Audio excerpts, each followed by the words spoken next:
क्या सच में यह पूरा ब्रह्मांड एक दिव्य सर्प के फन पर टिका है? क्या वास्तव में सृष्टि का आधार कोई अदृश्य शक्ति नहीं बल्कि स्वयं अनंत शेषनाग है?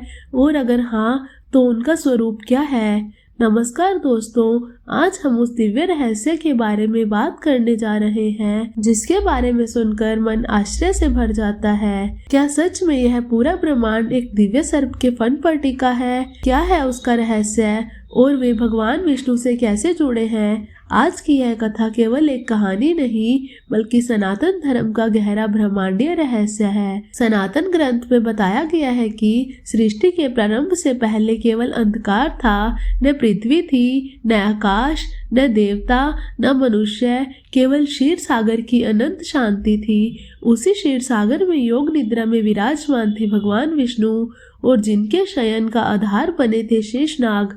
शेषनाग जिन्हें अनंत भी कहा जाता है, अनंत अर्थात जिसका कोई अंत नहीं, जिनके हजारों फन हैं, जिनकी देह अनंत आकाश में फैली हुई है और जिनके एक फन पर अनगिनत लोक और ब्रह्मांड टिके हुए हैं।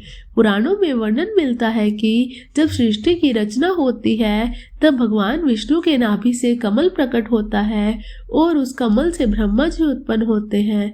लेकिन सोचिए, स्वयं विष्णु जी किस पर विराजमान है? वे विराजमान है अनंत शेषनाग पर। इसका अर्थ क्या है? इसका अर्थ है शेषनाग केवल एक सर्प नहीं बल्कि स्थिरता, संतुलन और अनंत ऊर्जा का प्रतीक है। वे इस सृष्टि की नींव है। विष्णु पुराण और भागवत पुराण में वर्णन मिलता है कि शेषनाग अपने फनों पर पृथ्वी को ऐसे धारण किए हुए हैं जैसे कोई माता अपने शिशु को संभालती है।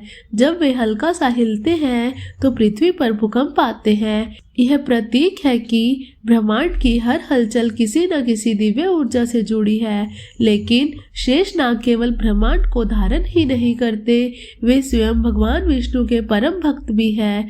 कहा जाता है कि हर युग में वे भगवान के साथ अवतरित होते हैं। त्रेता युग में वे लक्ष्मण बने, द्वापर युग में वे बलराम बने। सोचिए, जो पूरी पृथ्वी को संभाल सकता है वह भगवान की सेवा में एक साधारण भाई बनकर भी आ सकता है। यही है भक्ति की प्रकाष्ठा। शास्त्रों के अनुसार जब प्रलय आता है तब समस्त सृष्टि जल में विलीन हो जाती है। केवल क्षीर सागर शेष रहता है और उस सागर में अनंत शेषनाग पर शयन करते हुए भगवान विष्णु तब तक शेषनाग अपने फनों पर समस्त ब्रह्मांड को सुरक्षित रखते हैं जब तक अगली सृष्टि की रचना नहीं होती। इसका अर्थ यह है कि वे केवल इस सृष्टि के ही नहीं बल्कि अनगिनत सृष्टियों के साक्षी हैं। एक और रहस्य है, शेष शब्द का अर्थ होता है जो बचा हुआ है।